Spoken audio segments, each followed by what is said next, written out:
இல்லை. Electronics inverter welding மெஷின்களுக்கு மின்வாரியம் FTNEB எந்தவிதமான கூடுதல் கட்டணமும் அல்லது அபராதமும் விதிக்க முடியாது. மின் கட்டணத்தை உயர்த்தும் அளவுக்கு எந்த ஒரு விதிமீறலும் இல்லையெனில் கூடுதல் தொகை செலுத்துவது கட்டாயமல்ல. இதற்கான முக்கிய விவரங்கள்: மின் பயன்பாடு, power consumption. Inverter electronics welding மெஷின்கள் குறைந்த அளவு மின்சாரத்தையே பயன்படுத்துகின்றன. பழைய வகை டிரான்ஸ்ஃபார்மர் வெல்டிங் மெஷின்களை விட இவை மிகவும் சிக்கனமானவை. மின்காரணி, பவர் ஃபேக்டர். நவீன எலக்ட்ரானிக்ஸ் மெஷின்களில் பவர் ஃபேக்டர் அதிகமாக 0.9 கூட்டல் இருப்பதால் மின்சார வாரியத்திற்கு இதனால் பவர் ஃபேக்டர் பெனல்டி போன்ற அபராதங்கள் வர வாய்ப்பில்லை.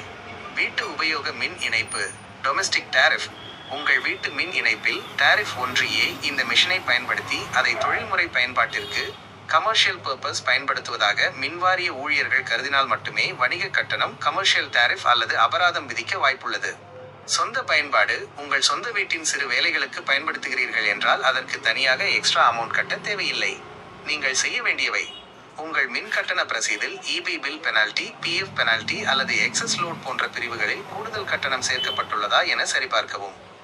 உங்கள் பகுதியில் உள்ள EB பிரிவு அலுவலகத்தை AE office by AE office அணுகி எந்த காரணத்திற்காக இந்த கூடுதல் தொகை விதிக்கப்பட்டுள்ளது என்பதற்கான விளக்கத்தை கேளுங்கள். வணிக ரீதியாக வெல்டிங் கடை அல்லது தொழில் செய்யவில்லை என்றால் அதை அதிகாரிகளிடம் தெளிவுபடுத்தி எழுத்துப்பூர்வமாக முறையிடலாம்.